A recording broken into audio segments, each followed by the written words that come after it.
DRDO ने अपनी पहली स्वदेशी naval anti ship missile NISM-SR का सफल परीक्षण कर लिया है। लगाते हुए ये कहना कि हमारे पड़ोसी ने जो रास्ता इख्तियार किया है यकीनन ये तबाही की तरफ लेकर जाएगा। ये दिखाती हैं कि भारत का जो एक इकोसिस्टम बनाया मोदी जी ने, कि भारत को टेक्नोलॉजी के अंदर हमने लीड करना है और हमें दिखाना है कि हमारे इंजीनियर्स क्या कर सकते हैं। सबसे पहले तो आपको यह मानना पड़ेगा कि ये कोई अनोखी बात अब नहीं रही। ठीक है। दुनिया ने मान लिया है कि कुछ भी कर लें आप, हिंदुस्तान ने खुल के बता दिया जी हमने करनी है, जो आपने करना है आप करके देख लें।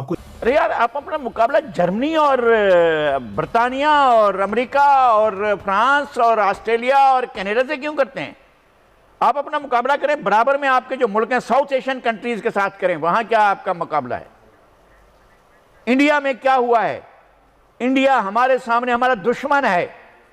मैं एलानिया ये कहता हूं कि इंडिया हमारा दुश्मन है, लेकिन India third largest economy of the world बन गया है। इंडिया जर्मनी को, जापान को, बर्तानिया को, फ्रांस को पीछे छोड़ गया है।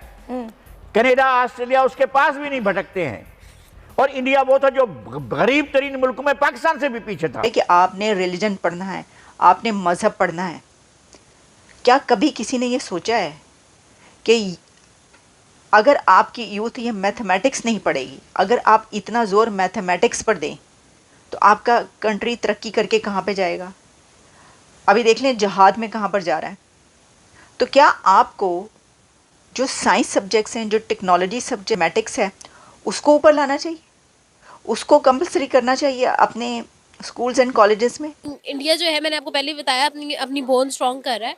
और बोन स्ट्रॉन्ग करने का मतलब ये नहीं होता कि आपने वाकई में किसी से लड़ना है, बट आपने अगले बंदे को बताना है कि भाई अगर हमसे लड़ना है तो सोच के लड़ना है। अच्छा, तो ये चीज़ है मेरे ख्याल में। बेसिकली जो इंडिया अपने डिफेंस सिस्टम पर इस तरह से काम करता है या फिर अपने आप को इस तरह से डिफेंस पे स्ट्रॉन्ग करता है, वो इस वजह से करता है कि जो इंडिया से पंगा ले वो सोच समझ के ले। ये चीज़ है। फिर तो न्यूक्लियर पावर तो पाकिस्तान के पास भी है। हाँ, न्यूक्लियर पावर पाकिस्तान के पास है, बट अनफॉर्चुनेटली पाकिस्तान के पास ऐसी बहुत सारी चीज़ें थी जिसमें पाकिस्तान अपने स्टैंड को जस्टिफाई नहीं कर सका। जिसके अंदर एक चीज़ आपकी बिल्कुल दुरुस्त है कि न्यूक्लियर पावर है। उसके अलावा PIA में एक टाइम था कि हम लोग बहुत खुद कफील और बहुत ज़्यादा एक्सेल करते थे अपने एयरवेज़ में, एविएशन में। लेकिन अब आप खुद जानती है कि PIA का हाल इतना खस्ता है कि तरस खा जाते हैं लोग।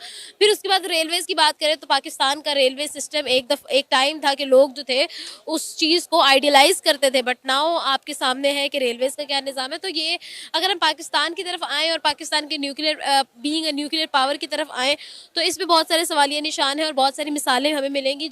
तो इसके लिए आपको करना पड़ेगा, नहीं करेंगे तो फिर आप कशकोल पकड़ के फिरेंगे जगह जगह कौमों के आगे भीख के लिए, और आपका हमसाया जो है वो तरक्की करके चांद और सूरज पर पहुंच रहा होगा, और साथ ही उसको बड़े धड़ल्ले के साथ दुनिया की सुपर पावर्स जो हैं वो इनवाइट कर रही होंगी। जैसे कि अभी भी जो आपको पता है कि वहाँ के जो स्टेटस है वो ये है कि यहाँ पे उनको इनवाइट किया गया। देख लें, क्योंकि दुनिया की सुपर पावर्स की जो टेक कंपनीज़ है वो वहाँ की यूथ चला रही होगी, रूल कर रही होगी। और इनका ज़रा इसके ऊपर एक बात कर ली जाए कि ये जो मैथमेटिक्स है उसमें भारत कितना आगे आ चुका है कि वैसे ये अमेरिका का कहा जाता है कि ये जो है ना ये अमेरिका के हिस्से में हमेशा आता है।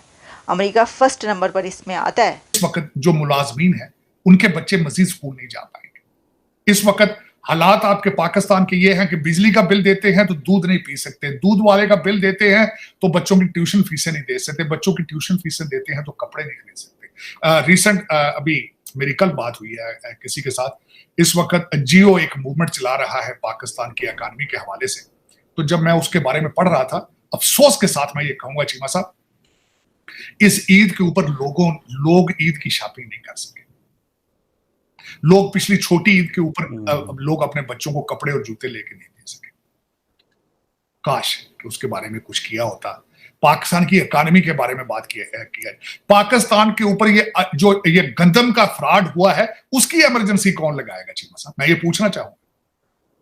किसान पहले आप जरा इस पे मैं देखने वालों की तवज्जो चाहूंगा चीमा साहब। पहले आपने गंदम लगाओ की एक मुहिम चलाई, हर किसान को कहा गंदम लगाओ।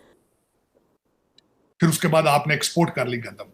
अब वो गंदम लगा चुका है, उसको संभालने के फिर आपने उसकी सस्ते दामों, अब हुआ क्या है? पहले आपने गंदम इंपोर्ट करके पैसा बनाया है फ्रॉड का, फिर अब वो जो किसान है उसकी गंदम सस्ती लेकर आप फिर पैसा बनाएंगे, फिर आप इसकी शॉर्टेज करेंगे। तो ये फ्रॉड की इमरजेंसी कौन लगाएगा? इस कौम को तबाह करने की इमरजेंसी क्यों नहीं लगती इसके अंदर?